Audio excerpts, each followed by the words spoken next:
Lizzie, please, would you like to introduce yourself?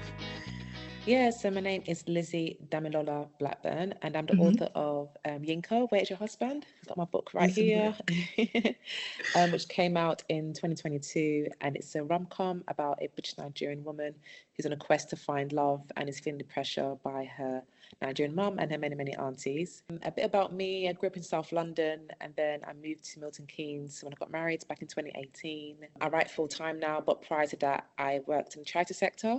And the last place I worked at before I started pursuing writing full time was Carers UK. So they advocate for unpaid carers, which I still holds a very, dear place in my heart. I So did see that to RGP Henson actually said that your book was like one of the most influential books she's read. And I was like, yeah. whoa, how did you feel about that? That must have been amazing. Oh my gosh. So I got an email from my US team Mm-hmm. and I was like, what? Like, number one, like she knows who I am. Mm-hmm. Yeah. She read my book, like she actually read my words, and I was just so like honored and I was shocked as well. And I just couldn't get the image of her, like her actually reading my book, in, I don't know, her mansion or wherever she was, in like a luxury hotel or something, out of my head.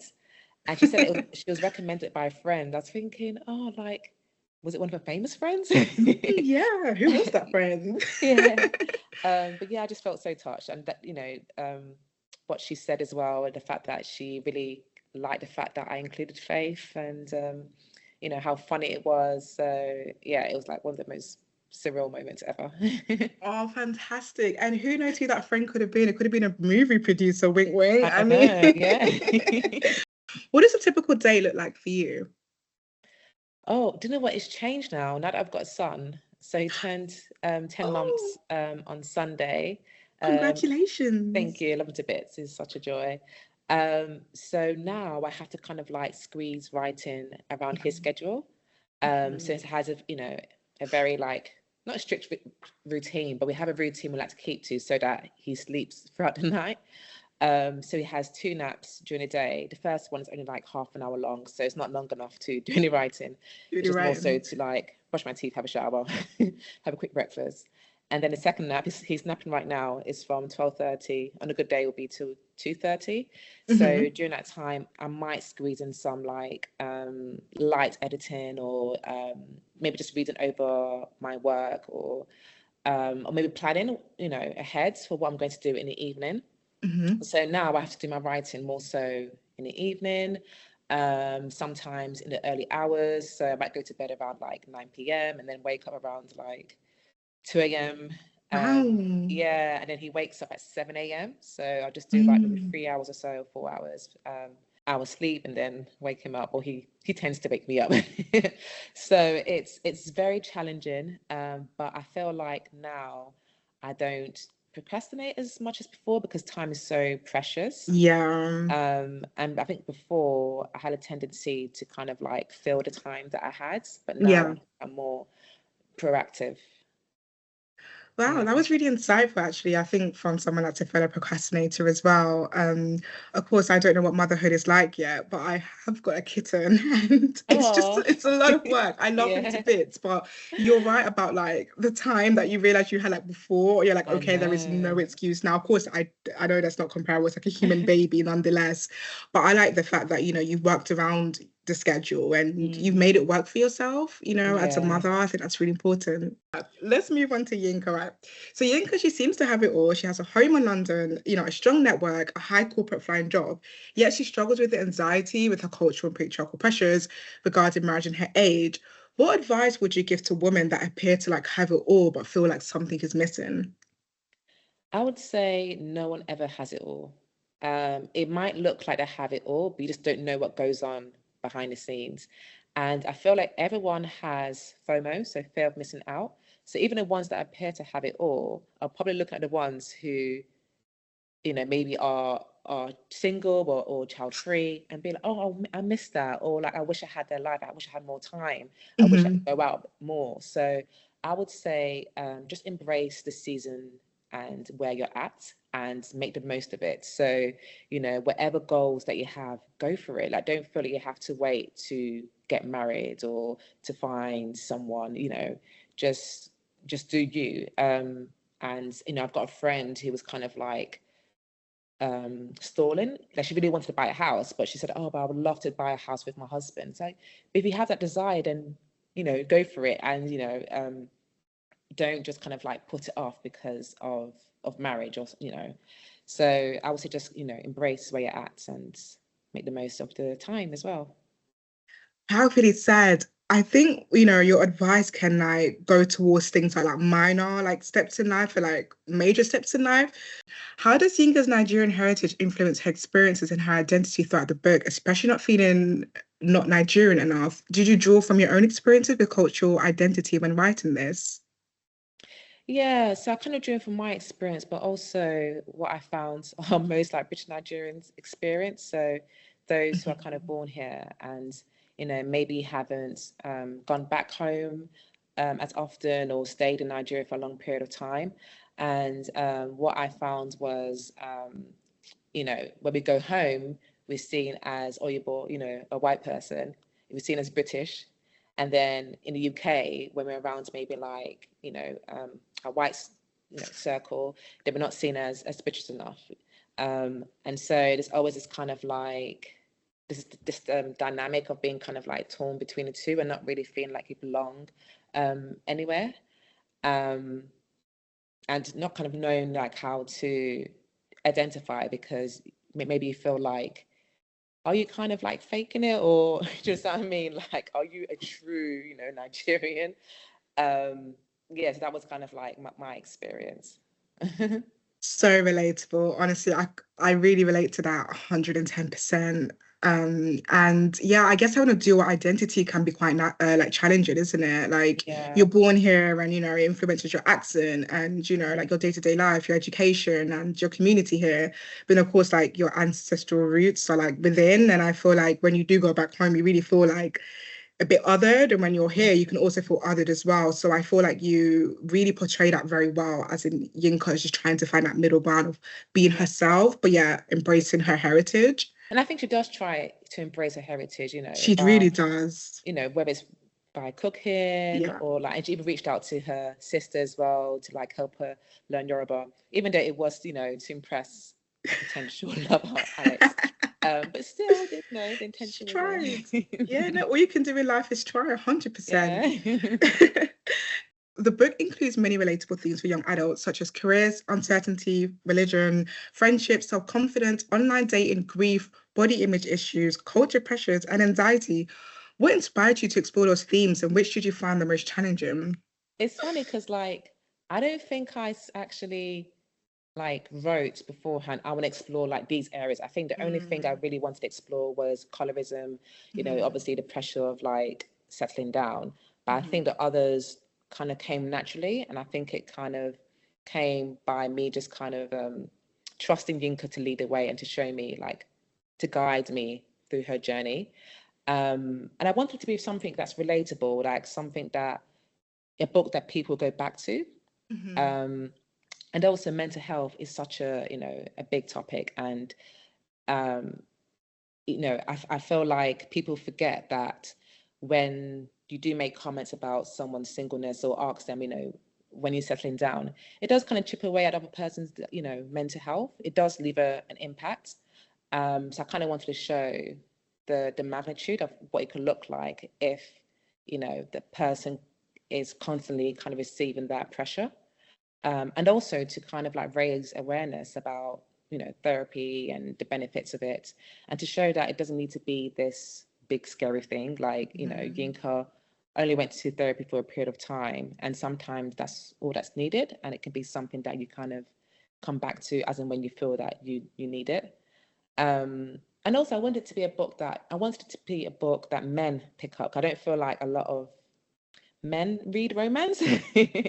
And it's been so like lovely to hear from men, reach out to me, via social media or via email, saying like, they really loved the book. They loved Donovan, and the fact that he was the one who advocated like mental health and therapy.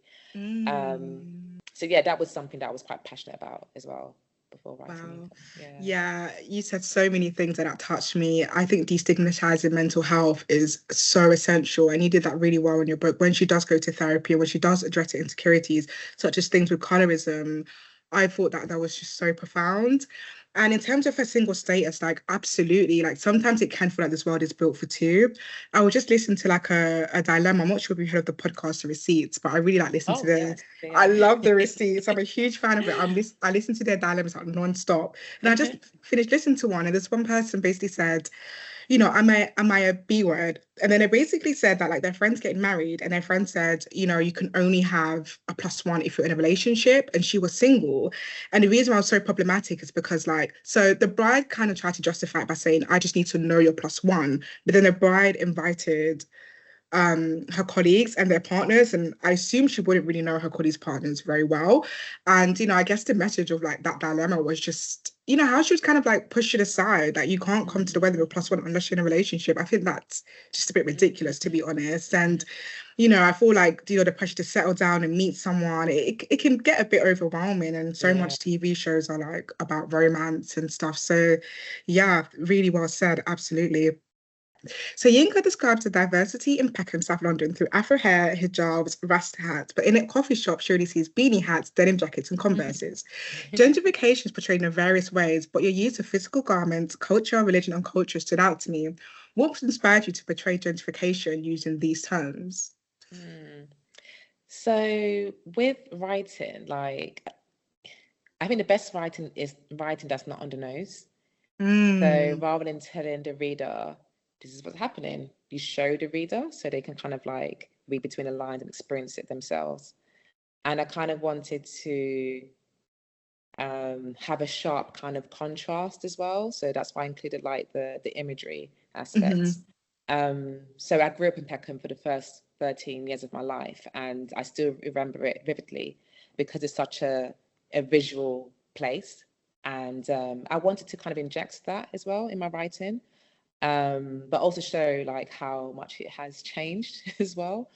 And you know, people will have their views about gentrification, but I just kind of wanted to show like the impact it can have in the community and the fact that it can also raise a place, a town's history as well. So mm. for me, hopefully by showing how Peckham was and showing that the flavors of it still, it can kind of be like a stamp in history so that who knows what Peckham will look like 10, 20 years from now. But when they pick up Yinka, they can kind of like, you know, experience it and see it from my writing.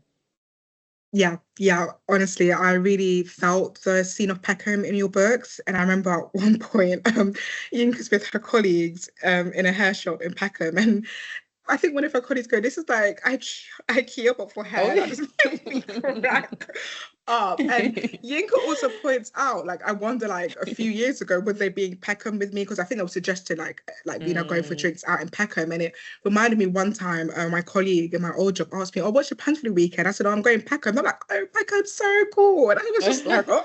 Yeah. You Oh, know, for so change. I feel like you described that just so well. And my next Thank question, you. you kind of answered it already, but I can say it again. I wanted to ask your favorite things about Peckham, where you're from. How vibrant it is as well. Like the fact Hmm. that it's like a little Lagos and you have so many Nigerians. And it's never quiet in Peckham. Like there's always something in the background, whether it's, you know, a preacher or whether it's like a blast of music or like people speaking louder on their phones. Like I just love the hustle and bustle of Peckham. 100%. Yeah. Yeah, I really like Peckham too. I'm originally from Stoke Newington, Hackney, Oh, so I okay. can relate to the gentrification element. And I moved to Crystal Palace and then Croydon. So I'm getting like further and further.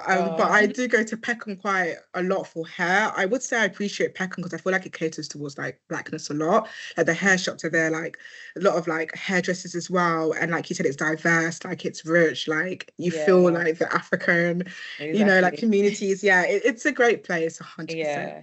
Yinka's dedication towards charity work is commendable. She planned to leave the private sector for the charity sector after graduation, but this didn't go as planned. What key factors do you think prevented her from making this career shift? And have you had similar thoughts or experiences with career transitions? Hmm. Yeah, so After uni, I don't think I knew what I wanted to do. So I actually studied politics and international studies. Ah. And I did an internship with a party, and I was like, yeah, this ain't for me. I was like, this ain't for me.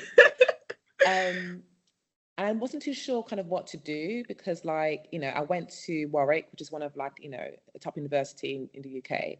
You know, I always got good grades, and I think it's kind of expected that you go to, like, you have a high flying corporate job. And most of my peers, like, you know, got into graduate schemes and working at investment banks and consultancy firms. I was like, what am I going to do? And so my mom actually worked for a charity, and I was really inspired by her growing up. So, like, anytime there were any fundraising events, and my siblings, we would go with her. And that felt like something that I, you know, would love to do. And also, like, just working for a cause as well. So, you know, I worked for Cancer Research, Macmillan, and Carers UK. And yeah, and I've had such great experience in all three charities. I just kind of wanted to show, like, it's okay to go with your true kind of calling. Like, you don't have to kind of follow people or feel like you have to have, you know, a big swanky kind of corporate job, just because, you know, because Yinka's case, she went to Oxford, and I think that's kind of like maybe expected Yeah. of her. And also, like you mentioned before, with your career, like, you don't have to stick in one place. You can always change as and when you feel like. And, you know, I think Yinka got in a rut where she felt like she had to stay in investment banking because, and I think also maybe her value was tied into her work. Because, you know, she's single, she's not married, but, you know, at least I have, you know, a high flying job. At least, you know, I'm making money. So, but, you know, as the book progressed and she was able to kind of like find her self-worth, she then realized, actually, it's okay for me to go with what I really want to do, and my job is not attached to my worth and my status. Although in a book we didn't witness, you know, Yinka graduate and figure out what she wants to do next, I could feel that. I think a lot of people that gone to university, when they graduate, they do feel a bit lost, especially if they haven't got like a, you know, high-flying corporate job, like a graduate scheme set up. I know I felt like that. And it was a bit worse for me because it was 2020. And I remember like someone that, yeah, not a great time to graduate. And someone that went to my university, I remember he'd always ask me, like, you know, have you got any jobs yet? Like, what are you doing? I'd be like, no, I'm just like, you know, taking it slow. And I felt some type of way, like, why are you questioning me like that? Nonetheless. So yeah, I think what you said is just incredibly relatable. And although we didn't see that part of Yinka's journey, like, we can feel it when she's questioning, you know, her career and what she actually wants to do and what makes her happy. So yeah, great exactly. to Happy is a key word. happy, exactly. It's about happiness. And great to know about that you influence, you know, about the charity sector with your mom. I find that really sweet. Community is a consistent theme in a book, with Yinka having a loving family, supportive, although sometimes critical, friend, and a community that she gives back to. Your book inspired my sister to volunteer. What inspired you to highlight the importance of community, and how do you see the symbolism of Yinka and volunteering in her story? So before I started writing Yinka, I think I knew that I wanted her to work for a charity. Because I worked for a charity, I kind of felt like it's a chance to kind of like raise awareness and to show it as a viable kind of career as well, especially for like the Black community and those of African heritage, because I feel like we're kind of like steered into more STEM jobs. And also kind of show, like, you know, the diversity of it as well. So there's like different areas. So the job that gets at the end is within operations. And I think sometimes when people think of charities, they think of just like people on the street kind of like shaking the tin, kind of run like a business. So you have like your marketing and your PR, your legal. So you can still kind of use your skills and background. So let's say, for example, you studied law, you could still work with charity sector and work in the legal team. Do you understand what I mean? So I just kind of wanted to showcase that, you know, it's a viable and a really good, you know, option to consider. And then your second question about is it volunteering? Yeah, so I want to know like the symbolism of volunteering in Yinka's story. I remember at one point she said that she was reflecting on a charity that she used to volunteer for, and she said even if I was like having a bad day, I still want to like volunteer. And I thought that was really powerful. And your book inspired my sister to volunteer. I guess it's linked back to like charity work per se, but I would just want to hear your thoughts on volunteering in general and what it means for Yinka. Yeah, so I guess some of the benefits of volunteering is like the people that you meet, and I feel like it's a kind of a one-of-a-kind experience. So in Yinka's case, she was able to volunteer in what country is it? Sorry, was it Costa Rica? And it was somewhere in South America. Was it Peru? Peru. Sorry, Peru. Sorry, it's been years right. since I've like read my book. So she's able to meet different people, experience the culture. But even when she volunteered at a homeless outreach in Peckham, she had that lovely conversation with one of the homeless people, and was able just to kind of like meet them where they're at as well. So I feel like it's a great opportunity to give back, and also just to be human as well. Because I feel like things are so fast paced, and it's very easy to be kind of self-centered and to kind of focus on yourself and your worries. But when you volunteer, you actually realize that there's a lot of people out there that need help, and even by having a simple conversation or giving them your time and your attention, they get a lot out of it. Really well said. Yeah, I agree with you. It's just helping people. I think it's just something that all humans should strive for. And I think a lot of people feel pressured to be motivated by money and, like, I don't want to say like materialistic things. I don't want to sound like very pessimistic, but I think it's just refreshing, really, like Yinka volunteered. I don't really come across that in books very often. So yeah. And Thank I think you. it's great that your sister was inspired by that. So that's yeah, me too. Yinka often turns to the internet for her worries.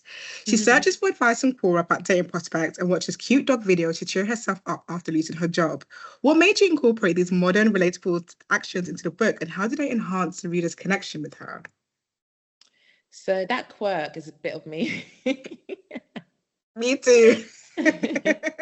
If I'm going through something, I might type it into Reddit to kind of find out like, okay, am I really into the situation, or like, have you been there before? What's your take? So I think just to get like a different perspective, and with the internet you can get lost with it as well. Like it's a good place to kind of like take your mind from things. And also can be a bad place because you can end up like spiraling. But yeah, that was my little quirk. But it seems like a lot of people do that. 100%. Yeah, nodding your head. Yes. And when I was reading the book, I thought, I know other people do this, but I just felt like just so seen. Like, I love Reddit. Like, I will I'm a huge Reddit user, and I will like Google look up things that I'm like super concerned about. Like, I do like anxiety search, and I feel like that's a really common thing. 100%. You can just have so much answers like within a matter of seconds. And I think that's one of the highlights of the book, I have to say, is how you infuse that into the book, but it didn't disrupt the flow either. Enhanced it. It was really good. Thank you. I found it intriguing how Yinka uses KPIs, key performance indicators, to set up her dating goals, such as aiming to meet a guy in person or sign up for online dating, and measuring success whether she exchanges numbers or makes a connection. What inspired you to use this unique approach? And have you ever like set any KPIs for like your own personal life? So the answer to the second question, no, I have set goals, but not KPI. I love the KPIs. But I thought, given like, Yinka works, in the private sector. To be fair, it's used in all sectors, but like I just kind of wanted her to use a bit of what she, uses in her professional life, in her personal life as well. And I felt like it'll be quite funny as well. And actually, you can like, as a reader, you'll be able to see how close she is to kind of like fulfilling her goal. I feel like, find a date is such a big blanket goal, but if you kind of break up into like little chunks, then you can kind of follow her journey and like, see how she kind of she's working towards it. So yeah, I just thought it'll be funny. It was funny. It really was. It worked or so cringe. well. Yinka's self-assured best friend Nana has a tattoo that says, "I am who I say I am." Mm. What was the inspiration behind these books, and how do they reflect self-confidence in the book? So that quote, that came from, I remember my Sunday school teacher saying that. She says, if anyone tries to bully you or, tries to bring you down, say to them, "I am who I say I am, no more and no less." And it stuck with me like forever. And so I felt like that would be a powerful thing for Nana to say to Yinka, because, no one can ever be you. Like, you are going to be you for the rest of your life. And no one can take away who you are unless you allow them to.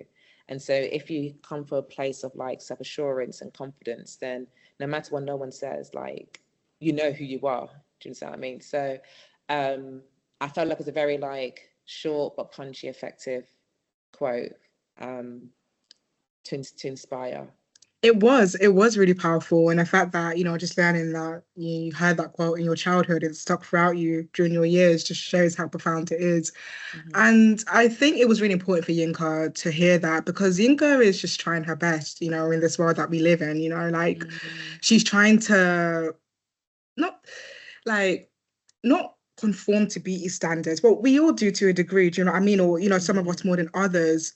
And I just really relate to Yinka in the sense that she's just trying to find her foot. She's just trying to stay afloat. She's trying to stay balanced. But yeah, there's just so much influences, like so much negativity, that we just sometimes just lose our balance a bit. And I think that quote kind of just makes her just feel a bit more, she is who she is, and a bit more self-assured. So yeah, it's powerful. Aside from family, writing and work, what is your passion? I'm going to sound like a church girl now. No, go on, please. Oh, no, that's a nice answer. Yeah, my faith. I wouldn't be where I am today without my faith. And even the fact that I get to write is only by the grace of God. Like, and I see it as a as purpose work. And I feel so blessed to be able to write. And so when I do write stories, my goal is to make people feel seen, to definitely represent Black people, because we're not, seen enough in fiction, and to write something that's very relatable. Yeah. So yeah, going back to making people feel seen. So yeah, I'll say my faith. That's a really good answer. And I think, you've achieved all of those things with Yinka as your husband and your future publishings, which I really look forward to seeing. But thank you so, so much for your time. We really do appreciate it.